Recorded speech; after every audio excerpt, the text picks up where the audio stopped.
എൻ്റെ പേര് ലക്ഷ്മി എന്നാണ്. ഞാൻ നെയ്യാ മെഡിസിറ്റിയിലെ ഡയറ്റീഷ്യനാണ്. ഞാൻ ഇന്നിവിടെ പറയാൻ പോകുന്ന ടോപ്പിക് എന്ന് പറയുന്നത് ബാലൻസ്ഡ് ഡയറ്റ്, അതായത് സമീകൃത ആഹാരത്തിനെ പറ്റിയാണ്.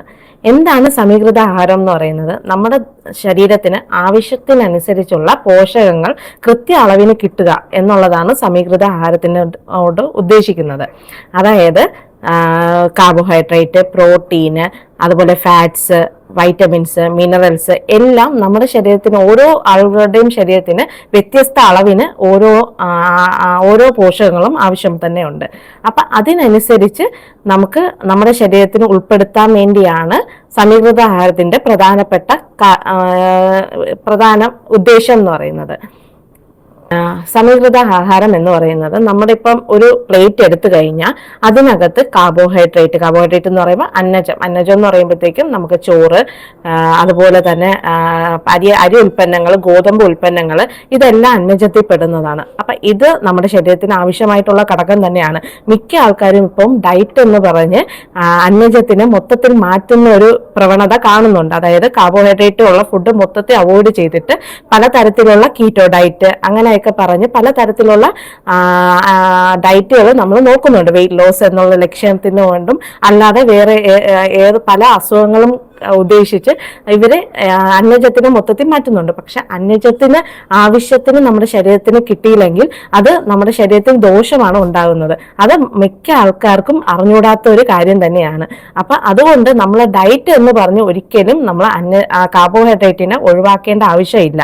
നമുക്ക് എടുക്കേണ്ടത് കൃത്യമായിട്ടുള്ള അളവിന് കൃത്യമായിട്ട് എടുക്കുക എന്നുള്ളതാണ്. അതായത് ഒരുപാട് ഉപയോഗിക്കാൻ പാടില്ല എന്നുള്ളതാണ് നമ്മൾ പ്രധാനമായിട്ട് കണക്കാക്കേണ്ട കാര്യം.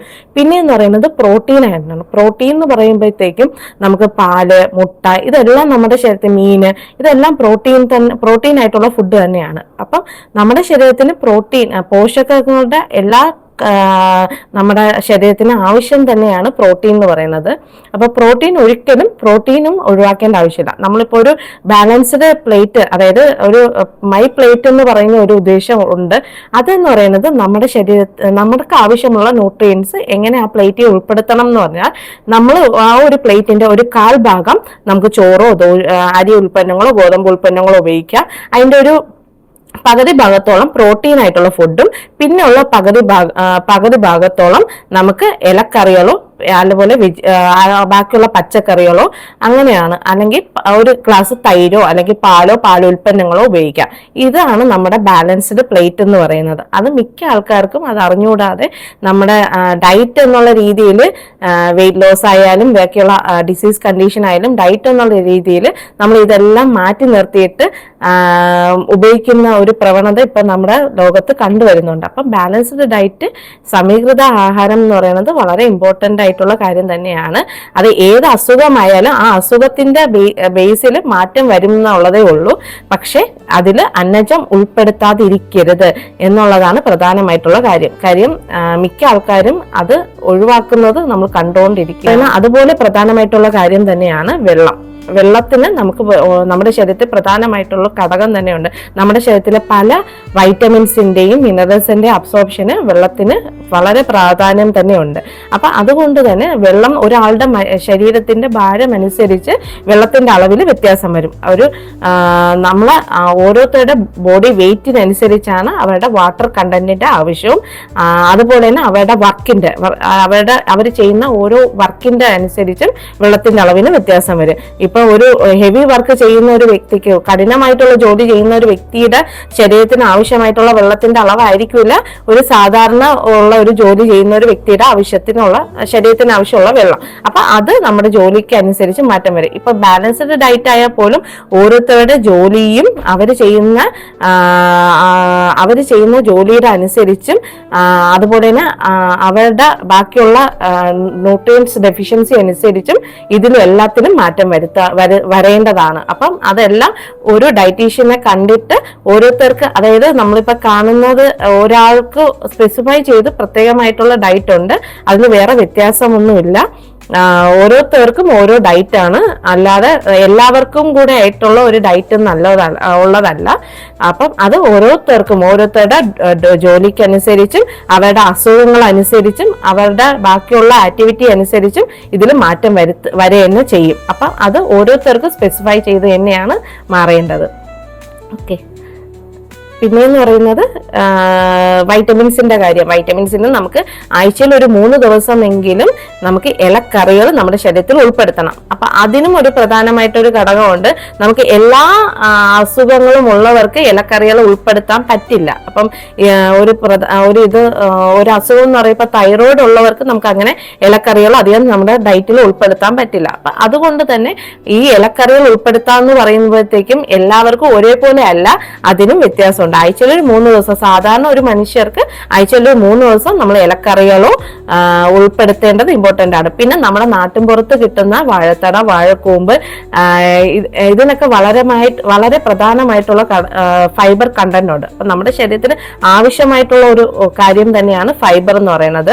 അപ്പൊ അതുകൊണ്ട് തന്നെ നമ്മൾ നമ്മുടെ നാട്ടിൻപുറത്ത് കിട്ടുന്ന ഈ പച്ചക്കറികളൊക്കെ കളഞ്ഞിട്ട് നമ്മൾ വെളിയിലും സൂപ്പർ മാർക്കറ്റിൽ കിട്ടുന്ന നമുക്ക് വെളിയിൽ നിന്ന് വരുന്ന പച്ചക്കറികൾ ഉൾപ്പെടുത്തണം എന്നൊന്നുമില്ല. നമ്മുടെ നാട്ടിൻപുറത്ത് കിട്ടുന്ന പച്ചക്കറികൾ തന്നെയാണ് നമ്മുടെ ആഹാരത്തിൽ പ്രധാനമായിട്ട് നമ്മൾ ഉപയോഗിക്കേണ്ടത്. കാര്യം നമ്മുടെ കാലാവസ്ഥയ്ക്ക് അനുസരിച്ച് നമുക്ക് എന്തൊക്കെ ആഹാരം വേണം എന്നുള്ളത് നമ്മുടെ ചുറ്റുവട്ടത്തിൽ നിന്ന് തന്നെ നമുക്ക് ലഭിക്കുന്നത്. അപ്പൊ അതൊരു പ്രധാനമായിട്ടുള്ള കാര്യമാണ്. പിന്നെ മീന് നമുക്ക് omega-3 ഫാറ്റി ആസിഡ് ധാരാളമായിട്ടുള്ള ഘടകം അടങ്ങിയിട്ടുള്ളതാണ് മീന്.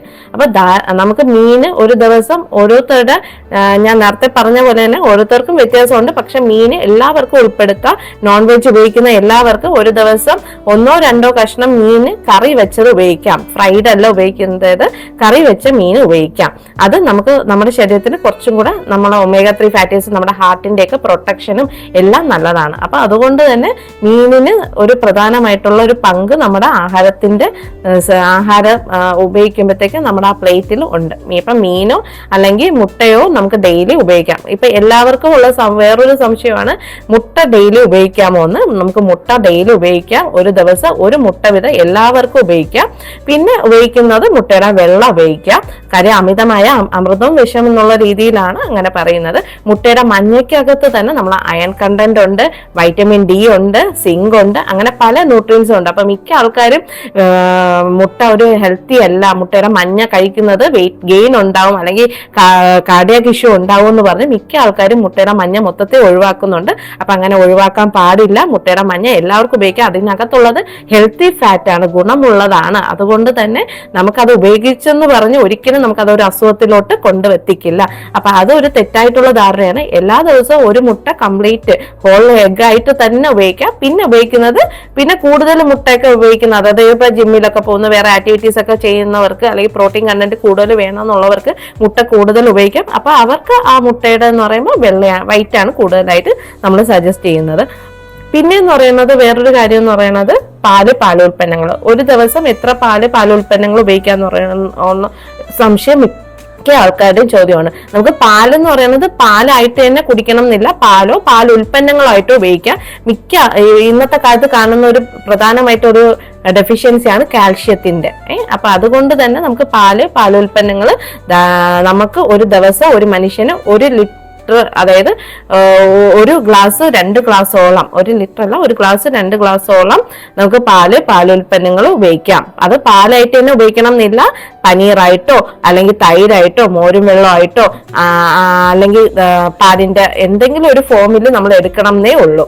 അത് പാല് കുടിക്കൂല, ചായ കുടിക്കൂല എന്ന് പറയുന്നവർക്ക് പ്രധാനമായിട്ട് പറയുന്നതാണ് കാൽഷ്യത്തിന്റെ വേണം. പിന്നെ കാൽഷ്യത്തിന്റെ അബ്സോർപ്ഷൻ നമ്മുടെ ബോഡിയിൽ വേണമെങ്കിൽ വൈറ്റമിൻ ഡി ഉണ്ടെങ്കിൽ മാത്രമേ കാൽഷ്യം അബ്സോർപ്ഷൻ ഉണ്ടാവുള്ളൂ. അപ്പൊ അതുകൊണ്ട് തന്നെ വൈറ്റമിൻ ഡിയും കാൽഷ്യവും തമ്മിൽ വളരെ പ്രധാനമായിട്ട്